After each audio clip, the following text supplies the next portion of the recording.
লাইলাতুল কদরের আলামত, লাইলাতুল কদরের রাত্রিটা নাতিশীতোষ্ণ হবে, ঠান্ডাও হবে না, গরমও হবে না। এটা হলো রাত। সকালটা কেমন হবে? মুসলিম শরীফের বর্ণনা আছে, 1670 নম্বর বর্ণনায় রসুল বলেন, আমার রতুহা আন্তাত্তু আশ-শামসু ফি সবিহাতি ইয়াউমিহা বাইদা আলা শুআ আলাহা। লাইলাতুল কদরের পরের সকালে যে সূর্যটা উঠবে, এই সূর্যটা স্বচ্ছ হয়ে উঠবে, কিরণহীন সূর্য। যেই কিরণ প্রতিদিন সকালে সূর্যের কিরণে আমাদের অনেকের তাপমাত্রা সইতে কষ্ট হয়, লাইলাতুল কদরের পরের সকালের সূর্যের তাপমাত্রাটা আমাদের জন্য কষ্টকর হবে না। রাসূলুল্লাহ সাল্লাল্লাহু আলাইহি ওয়াসাল্লাম, ওনার বিবি আম্মাজান আয়েশা সিদ্দিকা রাদিয়াল্লাহু তাআলা আনহার বর্ণনা, তিনি বলেন, আমি নবীজি সাল্লাল্লাহু আলাইহি ওয়াসাল্লামকে বললাম, হুজুর আমি যদি লাইলাতুল কদর পেয়ে যাই আমি কি আমল করব?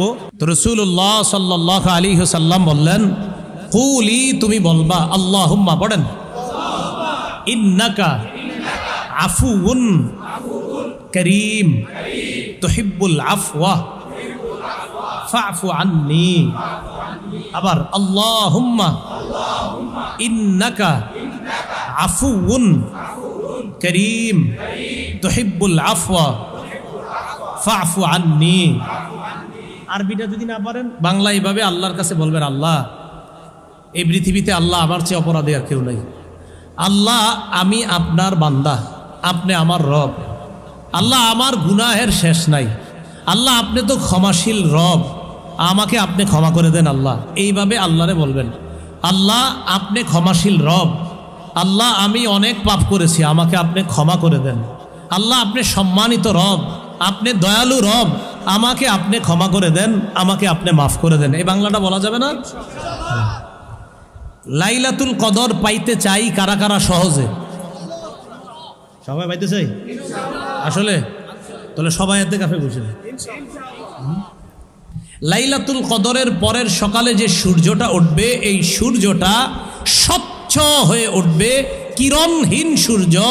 যেই কিরণ প্রতিদিন সকালে সূর্যের কিরণে আমাদের অনেকের তাপমাত্রা সইতে কষ্ট হয়, লাইলাতুল কদরের পরের সকালের সূর্যের তাপমাত্রাটা আমাদের জন্য কষ্টকর হবে না। এখন আপনারা কি করবেন?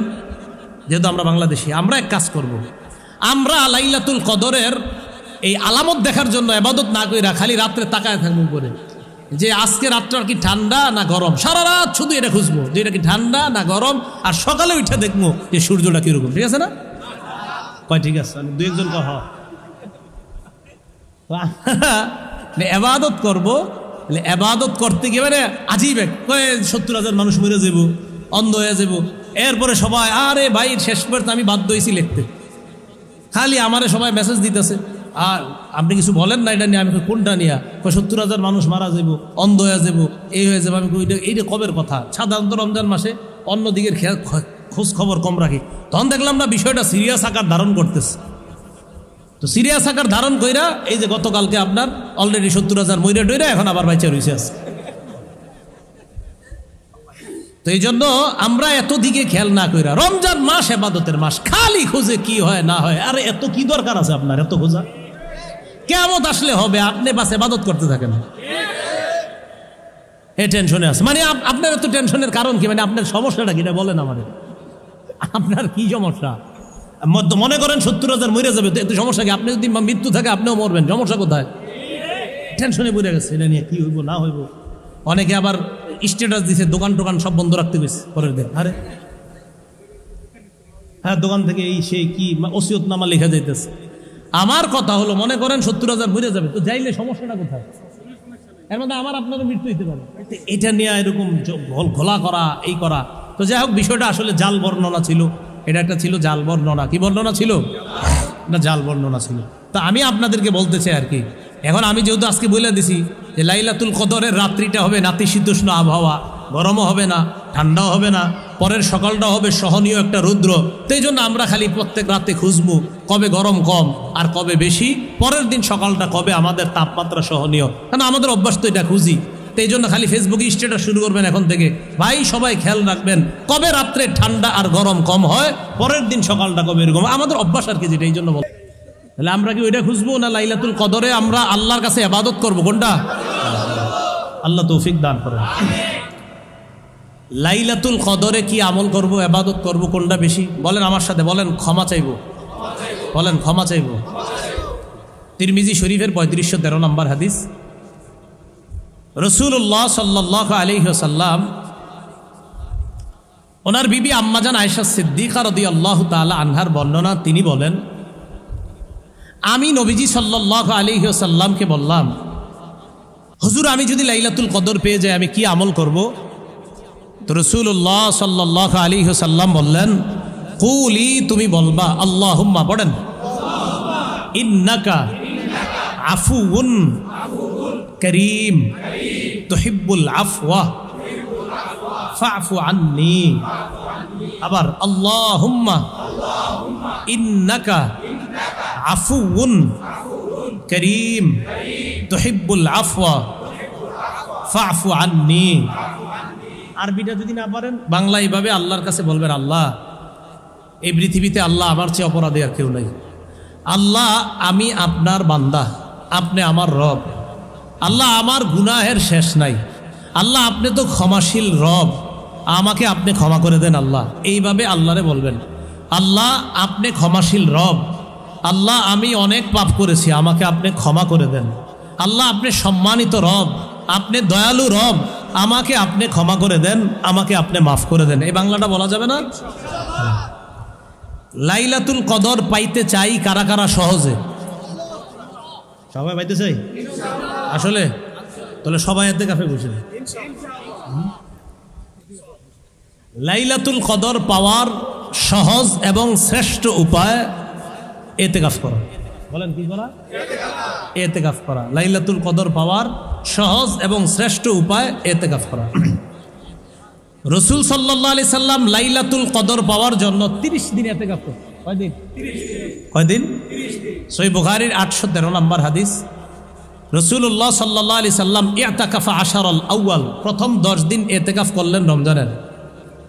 জিবরিল আমিন আসছে, আসার পর কয়, হুজুর ইতিকাফ করছেন, ইন্নাল্লাযী তাতলুবু আমামাক, আপনি যেই নিয়তে ইতিকাফ করছিলেন লাইলাতুল কদর পাওয়ার আশায় আপনি পান নাই, এটা সামনে পাবেন।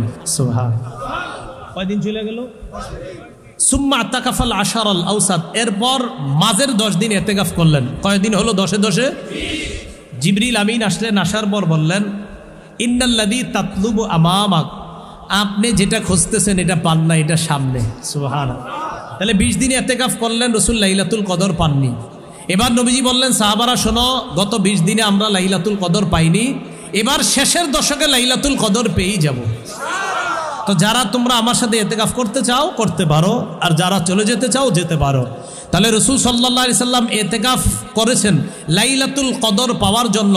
মাত্র 10 দিন করেছেন না 30 দিন?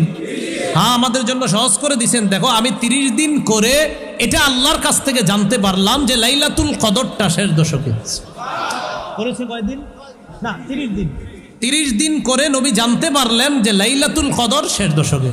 তাহলে আমাদের জন্য আমাদের নবী কষ্ট সহ্য করে আমাদের জন্য সহজ করে দিলেন। তো শেষ দশকে ইতিকাফ করলে অবশ্যই লাইলাতুল কদর পাবেন। তখন আর আপনাদেরকে আমার বলানো লাগবে না যে ভাই কয় রাত জাগবেন, কারণ লাইলাতুল কদর আপনি যখন মসজিদে থাকবেন আপনি গুনাহও করবেন না, কিচ্ছু করবেন না, প্রতি রাত্রে আল্লাহর কাছে কাঁদবেন, দোয়া করবেন, কারণ আপনি তো গুনাহের কোনো পরিবেশের মধ্যেই নাই, তাই আপনি সহজে লাইলাতুল কদরটা পেয়ে যাবেন। ইতিকাফ করবো তো ইনশাল্লাহ। রাসূলুল্লাহ সাল্লাল্লাহু আলাইহি সাল্লাম মরণ পর্যন্ত রমজানে শেষ দশকে ইতিকাফ করেছেন। কি পর্যন্ত? মরণ পর্যন্ত শেষ দশকে ইতিকাফ করেছেন। সহিহ বুখারীর 2026 নম্বর হাদিসে আসছে, কানা রাসূলুল্লাহ সাল্লাল্লাহু আলাইহি সাল্লাম ইয়াতাকিফু, রাসূল সাল্লাল্লাহু আলাইহি সাল্লাম ইতিকাফ করতেন ফিল আশারিল আওয়াখির মিন রমাদান হাত্তা তাওয়াফাহুল্লাহ, ইন্তেকাল পর্যন্ত রাসূল রমজানের শেষ দশকে ইতিকাফ করেছেন। কি পর্যন্ত? ইন্তেকাল। সহিহ বুখারীর 2044 নম্বর হাদিসে আছে, রাসূল সাল্লাল্লাহু আলাইহি সাল্লাম প্রত্যেক রমজানে শেষ দশকে ইতিকাফ করতেন। ফালাম্মা কানাল আমুল্লাযী কুবিজা ফিহি, যেই বছর আল্লাহ রাসূল দুনিয়া থেকে বিদায় নিলেন সেই বছর রাসূল সাল্লাল্লাহু আলাইহি সাল্লাম ইআতাকাফা 20 ইয়াওমান, 20 দিন ইতিকাফ করছে। যে বছর ইন্তেকাল করছে ওই দিন কয়দিন করছে? 20 দিন। এখন আসেন টোটাল ফলাফল আপনাদেরকে আমি প্রশ্ন করি, লাইলাতুল কদর আমরা তালাশ করব শেষ সাথে। কোনো ব্যক্তি যদি ভুলে না জেনে অলসতার কারণে ভুলবশত শেষ দশক মিস করে, তাকে আমরা কি জানিয়ে দিব? 9 যদি কেউ মিস করে, 7 যেন মিস না হয়। মনে থাকবে না ইনশাল্লাহ? আচ্ছা, লাইলাতুল কদর হবে 27তম রজনীতে নাকি প্রত্যেক বেজুর রাত্রিতে? 21তম রজনীতে হতে পারে কিনা? আর আর আর এরপর না 26 না 27 এরপর, ঠিক আছে না ইনশাল্লাহ? তাহলে এই রাত্রিগুলাতে লাইলাতুল কদর হতে পারে। আচ্ছা, শেষ একটা আবদার আপনাদের কাছে আছে, 27তম রজনীতে কোরআন খতম হওয়ার পর পরের যে কয়দিন থাকবে, কারা কারা তারাবিতে আর আসবো না? হাত তুলেন।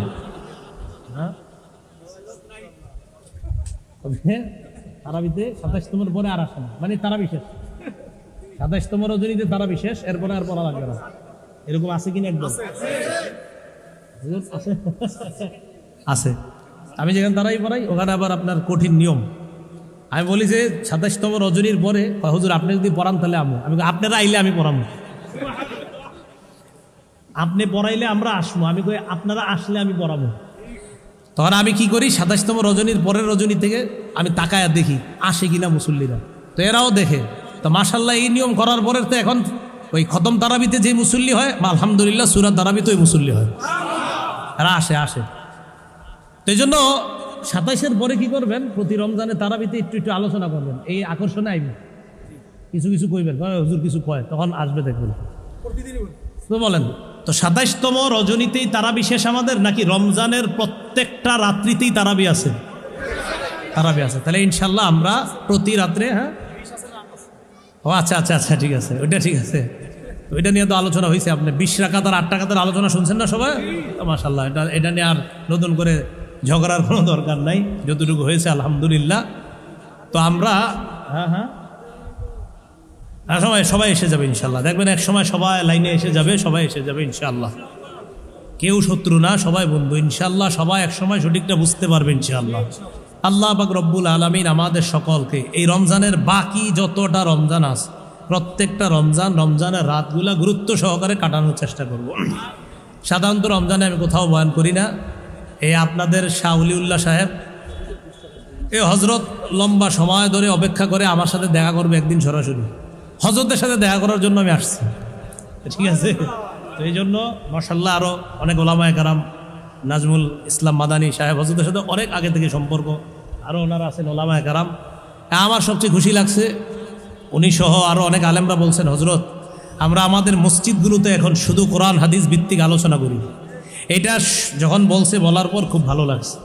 তো প্রতিটা মসজিদে যেন ওলামায়ে কেরাম এইভাবে কোরআন সুন্নাহ মোতাবেক আলোচনা করে, এটা আমরা সবাই চাই না? এই জন্য জুমার নামাজে এখন থেকে আমরা, আজকে যে হাদিসটা শুনলাম, জুমার নামাজে এখন থেকে আমরা হুজুর যখন খুতবা দিতে দাঁড়াবে, ঠিক খুতবা যখন ফাসকুরুনি আসকুরুকুম বলবে, তখন কোনো মতে গিয়ে উপস্থিত হবো। কি বলেন? পাগলা পানি খাইতে খাইতে, এই মসজিদের সামনে পাগলা পানি খাইতে খাইতে শেষে গিয়া, তাহলে আমরা কি বয়ান শুনবো নাকি শুধু খুতবা? না, পুরা বয়ান শুনবো ইনশাল্লাহ, বয়ান শুনবো ইনশাল্লাহ। আল্লাহ তৌফিক দান করেন। ওলামায়ে কেরাম হজরতদের আবেদনে আমার যে বয়ান, যে স্টাইল, যে পদ্ধতিতে বয়ান করি, ওই পদ্ধতিতেই বয়ানগুলা সংকলন করার একটা জোর আবদার ছিল। তো আলহামদুলিল্লাহ 3 খণ্ড ছেপেছে। কয় খণ্ড? 3 খণ্ড। তো যেই প্রকাশনী ছেপেছে, ওই প্রকাশনী থেকে ওরা মনে হয় আজকে গাড়িতে কিতাব নিয়ে এসেছে। ওই প্রকাশনী থেকে আমাকে বলেছে আমি যেন একটু মাহফিলে বলে দেই, এজন্য আমি বলে দিলাম। মানে ওনাদের দায়িত্বে কিতাবগুলা। তো 3টা কিতাব, এটা শুধু আলেমদের কাজে আসবে এমন না, খতিব আলেম সহ সর্বশ্রেণী যারা আছেন, আপনারা কলেজ ভার্সিটির যারা, আপনাদেরও কাজে আসবে। আপনারা বাসায় বসে বসে আপনারা সহজভাবে লিপিবদ্ধ করা হয়েছে, মা বোনদেরকেও দিতে পারেন। আমি যেই পদ্ধতিতে বয়ান করি অবিকল ওই পদ্ধতিতে সেখানে লেখা হয়েছে। তো আপনারা এবার নিতে পারেন, এটা ওখান থেকে সংগ্রহ করতে পারেন, অথবা আপনাদের মা বোন যারা আছে তাদেরকেও দিতে পারেন। ইনশাআল্লাহ আমরা যে কথাগুলো বললাম, শুনলাম, আমল করার চেষ্টা করবো ইনশাআল্লাহ। শেষ একটা ওয়াদা নিব আপনাদের কাছ থেকে, রমজানে আর বাকি যেই রমজানগুলো বাকি আছে, চেষ্টা করব একটাও সগীরা গুনাহ করব না। চেষ্টা করব, চেষ্টা। কবিরা গুনাহ তো প্রশ্নে আসে না, সগীরা গুনাহও করব না। ঠিক আছে না ইনশাআল্লাহ? আল্লাহ তৌফিক দান করুন। আমিন। ওয়া আখিরু দাওয়ানা আনিল হামদুলিল্লাহি রাব্বিল আলামিন। প্রশ্ন না করি, ঠিক আছে?